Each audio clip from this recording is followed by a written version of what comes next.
जिंदगी मिली है तो कुछ बन के दिखाओ, जिंदगी मिली है तो कुछ बन के दिखाओ। आज वक्त खराब है तो क्या हुआ, आज वक्त खराब है तो क्या हुआ, अपना कल बदल के दिखाओ। स्वागत है फ्रेंड्स, आज एक नए वीडियो में हम लोग बात करेंगे आज उत्तर प्रदेश पुलिस के कंप्यूटर ऑपरेटर ग्रेड ए की। आप सभी लोगों को पता है कि मैं आप लोगों को कंप्यूटर का सेक्शन पढ़ा रहा हूं और मैं रोज़ नए नए प्रश्न आप सभी लोगों के सामने लेके आता हूं और उनके उत्तर भी बताता हूं और जहां पे एक्सप्लेन करना होता है वो मैं आप लोगों को बताता हूं। तो आइए देखते हैं कुछ नए प्रश्न और शुरू करते हैं आज का वीडियो।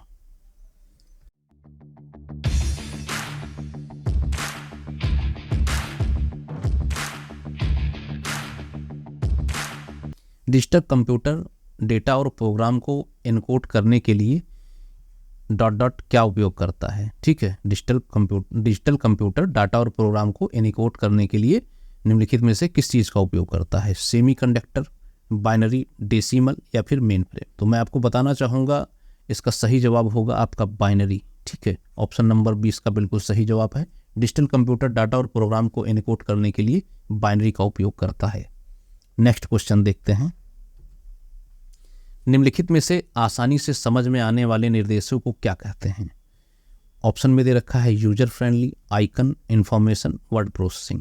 आप सभी लोग वर्ड प्रोसेसिंग भी जानते होंगे, इंफॉर्मेशन भी जानते होंगे और आइकन भी जानते होंगे। ठीक है, कि आइकन क्या होता है, जो सिस्टम में आपके बहुत सारे आइकन्स होते हैं।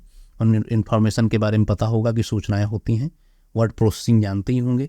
यूजर फ्रेंडली, ये जो वर्ड है ये बिल्कुल सही है। ऑप्शन नंबर ए बिल्कुल सही है, यूजर फ्रेंडली। जब यूजर फ्रेंडली होगा चीज़ें तभी आपके समझ में आएंगी। मान लीजिए आप कोई सिस्टम में कोई सॉफ्टवेयर यूज कर रहे हैं तो उसमें वो जो निर्देश दे रहा है वो आपकी यूजर फ्रेंडली अगर है तो आपको आसानी से समझ में आएगा, और अगर वो थोड़ा सा हार्ड है, यूजर फ्रेंडली नहीं है, तो आपको चीज़ें आपको खोजनी पड़ेंगी, तब आप उन्हें समझ पाएंगे।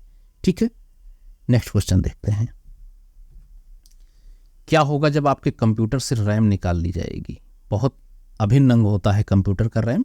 जब इसे निकाल लिया जाएगा आपके कंप्यूटर से तो उसका परिणाम क्या होगा। ऑप्शन में दे रखा है कंप्यूटर बार बार बीप की आवाज़ के साथ बंद हो जाएगा, कंप्यूटर रैम के बिना भी चलता रहेगा, कंप्यूटर की मेमोरी कम हो जाएगी, कंप्यूटर की प्रोसेसिंग स्पीड कम हो जाएगी। तो मैं आपको बता दूं, जब आप अपने कंप्यूटर से रैम निकाल लेंगे तो आपका कंप्यूटर बूट ही नहीं कर पाएगा, बार बार बीप की आवाज़ के साथ वो रिस्टार्ट होने लगेगा। तो ऑप्शन नंबर ए इसका बिल्कुल सही जवाब है। नेक्स्ट क्वेश्चन हम लोग देख लेते हैं। क्या होता है जब आप एक कंप्यूटर को बूट कराते हैं। कंप्यूटर को जब आप बूट कराते हैं तो क्या होता है। ऑप्शन में दे रखा है ऑपरेटिंग सिस्टम के कुछ भागों को मेमोरी से डिस्क में कॉपी किया जाता है, ऑपरेटिंग सिस्टम के कुछ भागों को डिस्क से मेमोरी में कॉपी किया जाता है, ऑपरेटिंग सिस्टम के कुछ भागों को एमुलेट किया जाता है, ऑपरेटिंग सिस्टम से फाइलों को इंटरनेट की मदद से सर्वर को भेजा जाता है।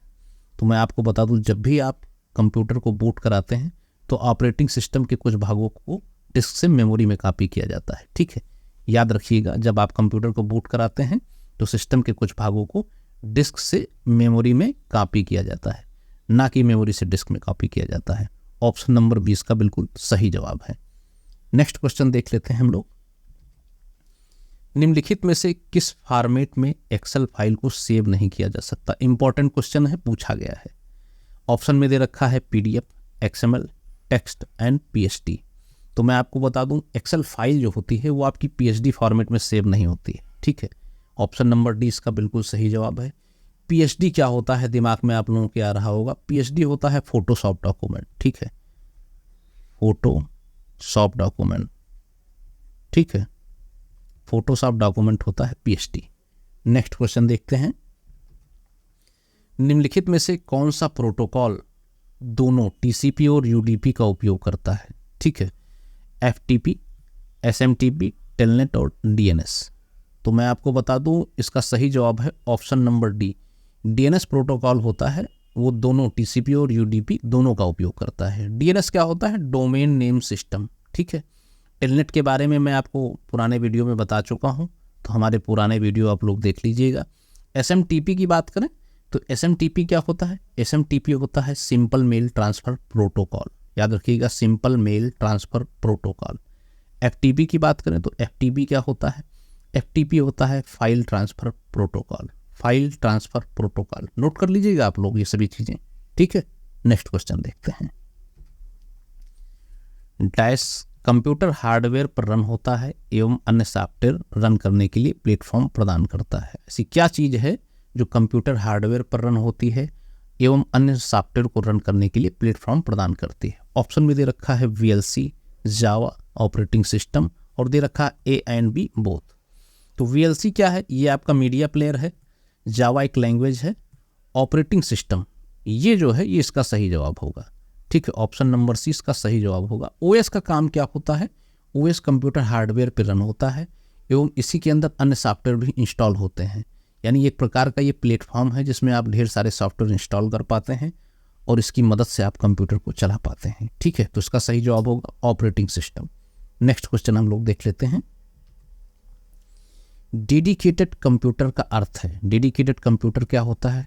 ऑप्शन में दे रखा है इसमें ऑपरेटिंग सिस्टम नहीं होता है, केवल एक ही कार्य करने के लिए इस्तेमाल होने वाला कंप्यूटर होता है डेडिकेटेड कंप्यूटर, या फिर केवल एक व्यक्ति द्वारा प्रयोग किए जाने वाला कंप्यूटर होता है डेडिकेटेड कंप्यूटर। ऑप्शन में एक और दे रखा है A और C दोनों। तो मैं आपको बता दूं डेडिकेटेड कंप्यूटर वो होता है जो केवल एक ही कार्य करने के लिए इस्तेमाल होता है। ऑप्शन नंबर बी इसका बिल्कुल सही जवाब है। ठीक है, जैसे मान लीजिए आपका एक ऑफिस है, वहाँ पे एक आपने सिस्टम लगा दिया और उसमें आप केवल अटेंडेंस लेते हैं लोगों को, तो वो आपका डेडिकेटेड कंप्यूटर हो जाएगा। उससे केवल एक ही चीज़ का इस्तेमाल होगा, केवल उसमें अटेंडेंस होगी और कुछ नहीं हो रहा है, तो आपका डेडिकेटेड कंप्यूटर है। नेक्स्ट क्वेश्चन देखते हैं। एक निजी कंप्यूटर डैश कंप्यूटिंग ज़रूरतों को पूरा करने के लिए तैयार किया गया है। कौन सी ज़रूरतें पूरा करता है आपका निजी कंप्यूटर? ऑप्शन में दे रखा है व्यक्तिगत, विभागीय, शहरी या फिर औद्योगिक। तो मैं आपको बता दूं इसका सही जवाब है ऑप्शन नंबर ए। एक निजी कंप्यूटर जो है आपकी समस्त व्यक्तिगत कंप्यूटिंग ज़रूरतों को पूरा करता है, इसीलिए इसे जो है डिज़ाइन किया जाता है। ठीक है, ऑप्शन नंबर ए इसका बिल्कुल सही जवाब है। नेक्स्ट क्वेश्चन हम लोग देखते हैं। एक पिक्सल क्या होता है? पिक्सल आप लोगों ने सुन रखा होगा, वही पूछा है आज कि पिक्सल क्या होता है। सेकेंडरी मेमोरी में संग्रहित एक तस्वीर, एक कंप्यूटर प्रोग्राम जो तस्वीर बनाता है, एक तस्वीर का सबसे छोटा रिजॉल्वेबल हिस्सा, या फिर एक प्रकार का एंड्रॉयड मोबाइल। गूगल पिक्सल की बात की है इन्होंने, एक प्रकार का एंड्रॉयड मोबाइल। तो मैं आपको बता दूं इसका जो सही जवाब होगा वो आपका होगा एक तस्वीर का सबसे छोटा रिजॉल्वेबल हिस्सा। ऑप्शन नंबर सी बिल्कुल सही जवाब है। आप लोगों ने देखा होगा कि फ़ोन में कैमरे जो होते हैं बोलेंगे 15 मेगापिक्सल, ये 50 मेगापिक्सल है, तो कैमरा जो फ़ोटो खींचता है उसका एक छोटा सा हिस्सा वो पिक्सल में जो है कन्वर्ट होता है, ढेर सारे पिक्सलों में बन के वो जो है इमेज तैयार होती है। तो वही सेम है, वही पिक्सल है, उसका एक छोटा रिजॉल्वेबल हिस्सा जो होता है पिक्सल कहलाता है। निम्नलिखित में से कौन सा कंप्यूटर मौसम की भविष्यवाणी में प्रयोग किया जाता है? अभी आपने देखा उत्तर प्रदेश का क्या हाल है, कल पत्थर गिरे हैं, ओलावृष्टि हुई है, अच्छी खासी बारिश हुई, आंधी आई। तो आप लोगों के फ़ोन पे मैसेज आ रहे होंगे कि अभी अगले 3 घंटों में आपके यहाँ भारी वर्षा तेज़ गरज के साथ होने वाली है। तो ये सारी जानकारी कहाँ से कलेक्ट होती है, यानी कि कौन सा कंप्यूटर मौसम की भविष्यवाणी के लिए प्रयोग किया जाता है? ऑप्शन में दे रखा है super computer, main frame computer, mini computer एवं माइक्रो कंप्यूटर। तो मैं आपको बता दूं ये जानकारी जो है सुपर कंप्यूटर कलेक्ट करता है। ऑप्शन नंबर ए इसका बिल्कुल सही जवाब है। सुपर कंप्यूटर के माध्यम से मौसम की भविष्यवाणी की जाती है। नेक्स्ट क्वेश्चन हम लोग देख लेते हैं। यदि आप सिग्नल को बिना कम किए नेटवर्क की लंबाई का विस्तार करना चाहते हैं तो आपको एक डैश का उपयोग करना चाहिए। ऑप्शन में दे रखा है स्विच, गेटवे, रिपीटर, राउटर। ठीक है, तो इसका सही जवाब है ऑप्शन नंबर सी, रिपीटर। यदि आप सिग्नल को बिना कम किए नेटवर्क की लंबाई का विस्तार करना चाहते हैं तो आपको एक रिपीटर की आवश्यकता है।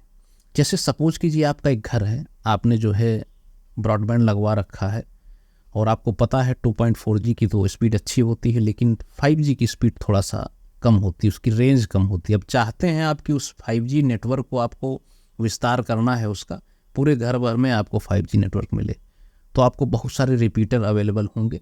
उस रिपीटर का जब आप उपयोग करेंगे तो उससे आप पूरे घर में जो है बराबर सिग्नल पाएंगे, जितना आपका राउटर दे रहा उतना ही पाएगा। वो सिग्नल को रिपीट कर देगा, सेम वाईफाई रहेगा, सेम पासवर्ड रहेगा, सब कुछ सेम रहेगा और सिग्नल आपको फुल मिलेंगे। ठीक है, तो इसका सही जवाब होगा रिपीटर। नेक्स्ट क्वेश्चन हम लोग देख लेते हैं। निम्नलिखित में से कंप्यूटर नेटवर्क में एक फायरवॉल क्या है?